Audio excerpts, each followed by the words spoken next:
बाजी के, तुमने सट्टेबाजी के, तुमने अय्याशी के न सिर्फ दरवाजे खोले, न सिर्फ रास्ते बनाए, बल्कि इन रास्तों के साथ साथ तुमने अड्डे और मंडियां भी कायम कर दी। अब इन साहिबान का दर्द आपको महसूस होता है, कलेजे फंसते हैं, कलेजे मुंह को आते हैं, लेकिन आप उनके करोड़ों कांटों के दर्द की चुभन को महसूस तो कर सकते हैं,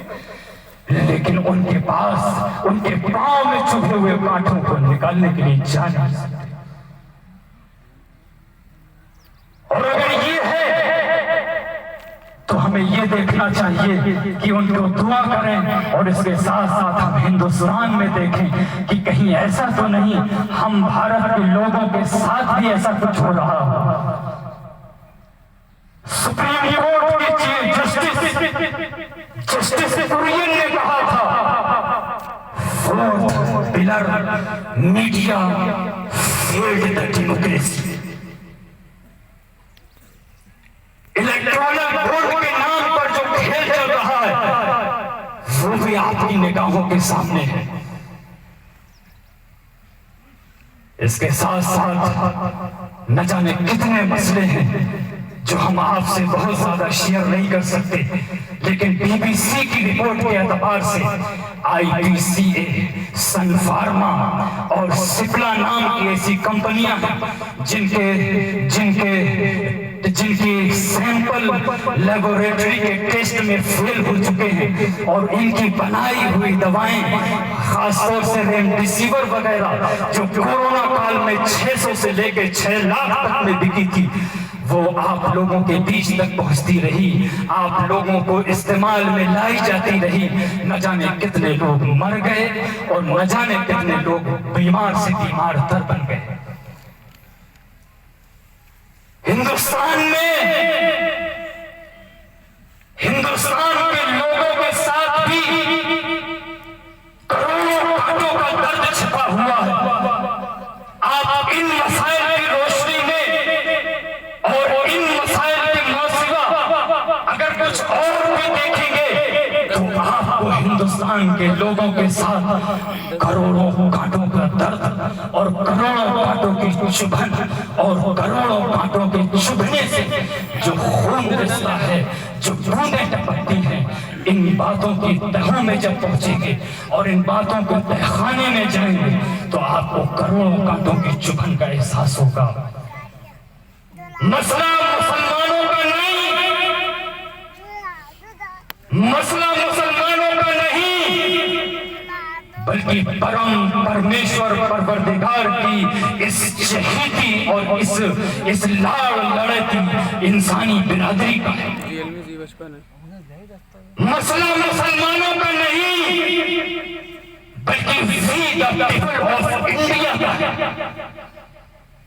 मसला मुसलमानों का नहीं, बल्कि हिंदुस्तान के हर बाशिंदे की जस्टिस का, लिबर्टी का, इक्वालिटी का और फ्रेटर्निटी का है। याद रखना मुसलमानों, अगर तुम भी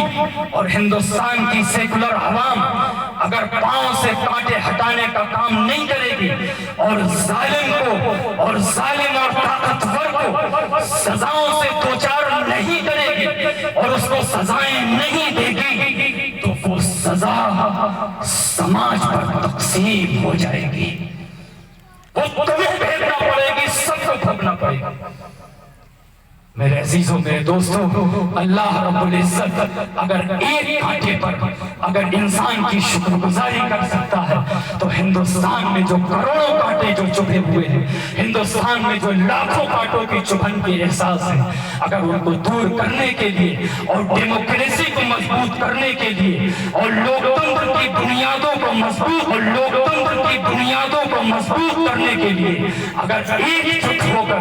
और 100% वोटिंग आप करेंगे तो इंशाअल्लाह अल्लाह रब्बुल इज्जत भी आपको कुदरत की निगाहों से देखेगा और आपकी झोली में भी न सिर्फ शुक्रिया की सौगात डालेगा बल्कि आपके हिस्से में भी बख्शिश के और जन्नत के तोहफे और तोहफे पेश करेगा। एक आखिरी बात मैं कालपी के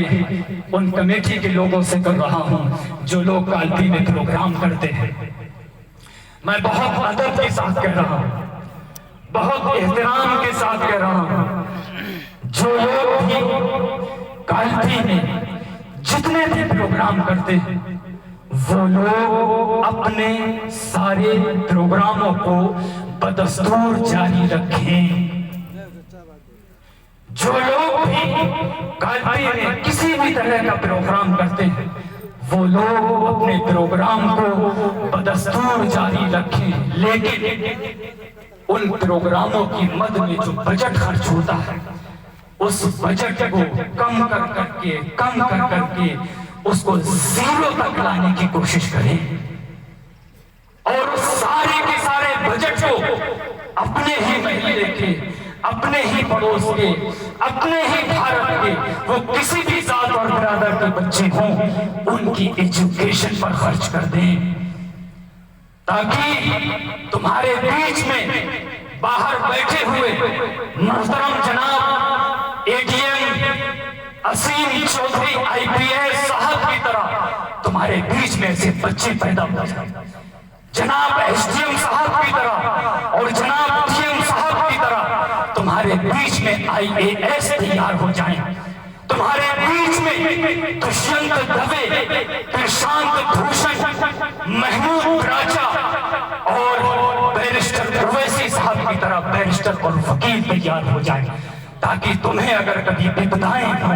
कभी तुम्हारी राह में कोई कांटे बोए, कभी तुम्हारी राह में कोई कांटे बिछा दे, तो ये वही साहिबान होंगे जो तुम्हारे कांटों के दर्द को समझेंगे और तुम्हारी कांटों भरी राह इंशाअल्लाह फूलों की राह बनाने का काम करेंगे। याद रखो मुसलमानों, तुम्हारे पांव में अगर कांटे चुभेंगे, कलकत्ता से कोई असद इकबाल कांटा निकालने के लिए नहीं आएगा। तुम्हारे पांव में अगर कांटे चुभेंगे, गोपालपुर से कोई मीसम निकालने के लिए नहीं आएगा। तुम्हारे पांव के कांटे तुम्हारे अपने ही निकालेंगे, कोई और निकालने के लिए नहीं आएगा। दोस्तों, आईएएस रवि कुमार सिहाग ने हिंदुस्तान के हालात, गालिबन हिंदुस्तान के हालात पर दो शेर कहे थे। उन अशार को कहकर अपनी बात खत्म कर रहा हूं कि खत के छोटे से तराशे में नहीं आ